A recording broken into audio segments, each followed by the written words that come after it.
अब बात आती है कि सरकार से एजी से पैरवी करवाई, उन्हीं की वजह से जीते। आपकी आरटीआई इस केस में काम कर गई, बाकी में क्यों नहीं काम करी? मैं एक सवाल पूछना चाहता हूं, मैं चैलेंज करता हूं इस प्लेटफॉर्म से। राजस्थान सरकार के कितने आर्गुमेंट राजस्थान हाईकोर्ट के फैसले में और सुप्रीम कोर्ट के फैसले में कंसिडर किए गए, मुझे दिखा दीजिए। नहीं मालूम तो सुप्रीम कोर्ट में जब राजस्थान सरकार के डबल एजी सिंघवी जी ने जब पैरवी की थी, तब बीएसटीसी के तमाम लोग सुनवाई देख रहे थे, और मेरे चैनल पर देख लेना, तब हालत खराब हो गई थी। बोले थे ये क्या हो गया, हारेंगे इस प्रकार से पूरा मामला। उस समय वही कपिल सिब्बल जी का जो विरोध किया था खड़ा नहीं होने, उन्होंने वो मंच संभाला और सवाल नहीं पूछ पाए थे, इतना शानदार पैरवी की थी। एक भी आर्गुमेंट मैं चैलेंज करता हूं, दोनों फैसलों में से एक भी आर्गुमेंट दिखा दीजिए। जो संख्या की बात बताते हैं, सरकार ने बताई, वो तो आरटीआई से ले आते। फॉर्म कितने भरे गए, डेटा तो रीट के फॉर्म भरे गए, वहीं से डेटा था, आरटीआई से ले आते। इतनी बड़ी जानकारियां ले आते तो वो नहीं ले आते। एक भी आर्गुमेंट बताइए। उसका बदले का उल्टी का फटकारा था फैसले में कि आपने गलत किया, शामिल करना चाहिए। और वो शामिल करने में भी एक कारण था, जब उस समय के लोग लड़ रहे थे। पटना हाईकोर्ट का फैसला आया था जिसमें साफ लिखा था कि वरीयता दे सकते हैं। उसके बेसिस पर बाद पूरी तरीके से ताकत थी ट्विटर पर धरना प्रदर्शन लट खाने की, तब उसके बदौलत पर उन्होंने बाहर करवाया था कि जब ये साफ था कि जब वरीयता दे सकते हैं, क्यों ना पूरा बाहर ही कर दिया जाए। कानूनी आधार पर बाहर हुआ थे वो। उसके बाद वो फैसले दूसरे आए थे। जो रामशरण जो केस था वो बाद का था, वो पहले आ गया था, उसके बेसिस पर हुआ था। 9 जुलाई 2020 को सबसे पहले मैंने वीडियो डाला था मेरे चैनल पर, मैंने ट्वीट भी किया था। लेकिन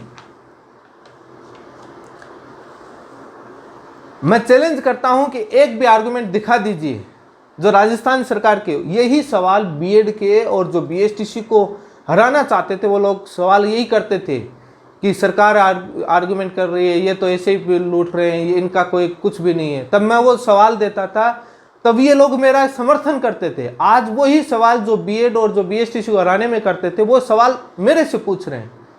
बड़ी हैरानी की बात है। आरटीआई के बारे में बोला, मैं उन लोगों से पूछना चाहूँगा जब मैं शहीद स्मारक जो जयपुर मुझे क्यों बुलाया गया, जब मेरे आरटीआई में कोई योगदान नहीं था, कुछ नहीं चला, तो मुझे क्यों बुलाया गया? किस बात का धन्यवाद देने के लिए? कुछ लोगों ने तो मुझे ट्विटर पर तमाम जगह, फ़ोन पर और टेलीग्राम पर मुझे बीएसटीसी का लोक देवता घोषित किया था। मुझे बड़े धन्यवाद, और कुछ लोगों ने ट्वीट किए कि आज उनकी वजह से मुझे ज्वाइनिंग मिली है, ये नहीं होते तो हम बीएसटीसी वाले जीत नहीं पाते। क्यों किया? और फ़ोन पर भी क्या था। अभी सुप्रीम कोर्ट से जीतने के बाद मुझे फ़ोन करके बधाई दे रहे हैं, और आज वो सवाल पूछ रहे हैं और उन पोस्टों का रीट्वीट कर रहे हैं, रीपोस्ट कर रहे हैं। हालांकि समिति के कुछ ही लोगों के मेरे पास फ़ोन आया था बधाई के लिए। मिस्टर रामदेव चोटिया का मेरे पास फ़ोन आया बधाई के लिए, सुशील जी का, ऋषभ जी और मुकेश और इन्हीं का फ़ोन आया, और बाकी समिति में से किसी के लोगों का मेरे पास बधाई के लिए फ़ोन नहीं आया, कोई मैसेज भी नहीं आया। हाईकोर्ट के समय बहुत आए थे, सभी के आए थे। चयनितों का तो आने का मतलब ही नहीं, अपनी नौकरी तक थे, उनको मालूम है। उसके बाद ये चीज़ उनका ट्विटर, उनके टेलीग्राम, उनके इतिहास देख लीजिए, आपको पता लग जाएगा कितने हैं, कौन कितना एक्टिव था। और अपने मतलब के बाद निकल लेते हैं लोग, कोई मतलब नहीं होता अपनी नौकरी तक है। और वही बाद में दूसरे लोग एक्टिव है जिनको नहीं मिले। मुझे क्यों बुलाया? और ये बात मैं सवाल पूछना चाहूँगा उन लोगों से। मुझे हाईकोर्ट में जब सुनवाइयाँ चल रही थी, उससे पहले ये बात मुझे आप फ़ोन करके या मैसेज के माध्यम से कह देते, मैं सारे आरटीआई के एविडेंस मेरे विड्रॉ कर लेता हाईकोर्ट से, सारे आर्गुमेंट, सारे एविडेंस विड्रॉ कर लेता। उसके बाद देखता है कि आपके नेताजी का वो बयान और आपके सरकार के आर्गुमेंट कितने चलते हैं और आप कितने जीत पाते हैं। मैं साफ कहता है कि ये झूठे भी हो सकते हैं, मैं कोई गारंटी नहीं लेता, मेरे विड्रॉ करता हूँ। उसके बाद देखता मैं सुनवाई आपकी जब चल रही थी नवंबर में, उस समय पहले दिन ही बता देते, सारे विड्रॉ कर लेता हूँ मैं, देखता बाद में आप कैसे जीतते। मैं ये बात कहना चाहूँगा, सरकार की साथ की बात कर रहे हैं उन लोगों को।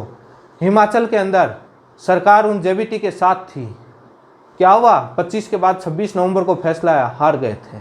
जो कई बातें मैं यूट्यूब पर इसलिए बोलता था कि बीएड को सारी चीज़ें मालूम नहीं और बीएसटीसी, क्योंकि रणनीति होती है, बोलना पड़ता है। जब मैं बोला था वहाँ पर हिमाचल के फाइल में भी गजट नोटिफिकेशन चैलेंज था एक लाइन में, बट आधार नहीं थे कि किस आधार पर चैलेंज किया। उन्होंने अपने तरीके से चैलेंज किया था, बट एविडेंस, आधार, प्रोसीजर, उस कानून की बनानी प्रक्रिया के आधार नहीं थे चैलेंज करने। उसके बाद उसी पर रिव्यू पिटीशन में आधार बता करके स्टे लिया था। ये चीज़ मैं बोलना नहीं चाहता था, इसलिए नहीं कि सुप्रीम कोर्ट में उस हिमाचल के जजमेंट को बीएड वाले हावी बनाए। क्यों मेरा मुंह खुलवाना चाहते थे आप? और आज जो बोल रहे सरकार, कहाँ हिमाचल के एजी पैरवी करते थे? कितना जीत पाए? जो बात करते हैं, चैलेंज तो बिहार के अंदर भी था और प्राथमिकता के साथ तो बिहार सरकार थी। क्या हुआ?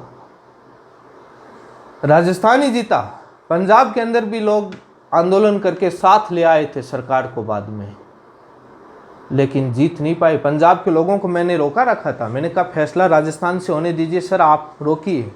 वहाँ से उस पंजाब की यूनियन के बस से लड़ झगड़ के गजट नोटिफिकेशन चैलेंज करवाया था, पूरी तरीके से प्रोसीजर से सारे एविडेंस मिलकर के जो दिए थे वो उनके बेसिस पर जो मैंने सारे दिए। जो सवाल करते हैं हिमाचल वाला सरकार, बिहार का,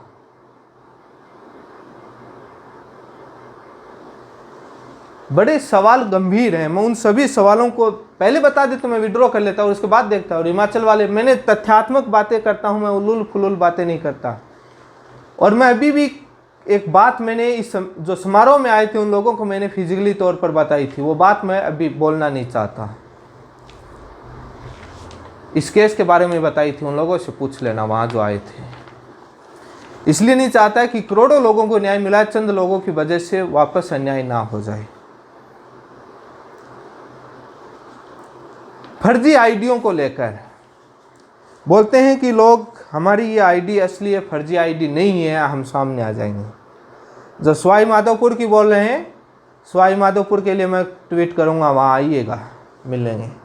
फर्जी आईडियों का इसलिए पता चला कि समिति की कुछ गोपनीय बातें उनसे कैसे लीक हुई, जो 2-4 लोगों की मालूम थी। किसने लीक करी? संदेह के घेरे में आता है। पहले लिखते हैं दूंगा, करूंगा, वो दूंगा, मतलब लड़के की भाषा, कुछ ट्वीट में लड़की की भाषा। ये फर्जी आईडियों में होता है। उनका मैंने पूरा एनालिसिस किया।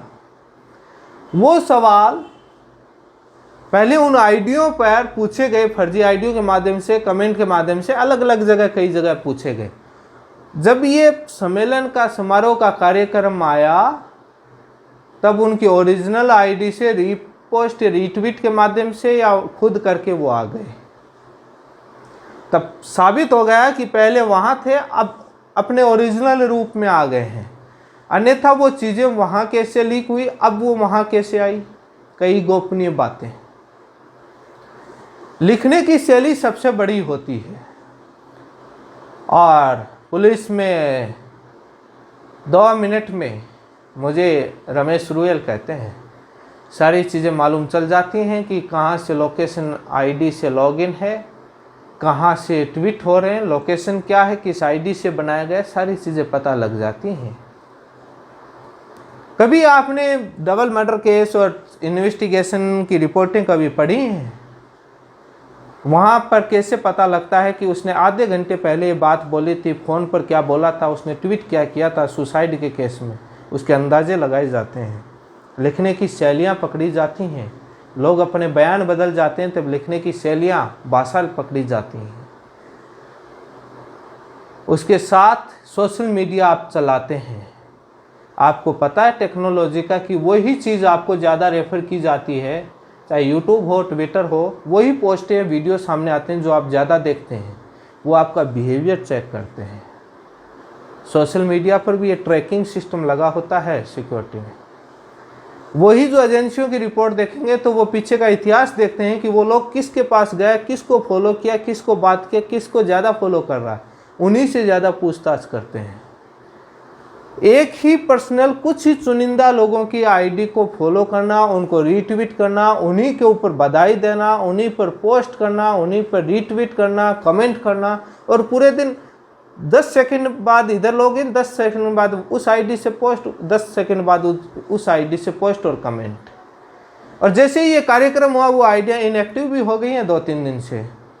और इस बात के लिए भी धन्यवाद, जब मैंने कहा कि मैं सभी सवालों के जवाब दूंगा तब मालूम चल गया, तो उन लोगों ने, बहुत सारे लोगों ने अपने ट्वीट और आइडिया डिलीट कर दी थी, पोस्ट डिलीट करके भाग गए।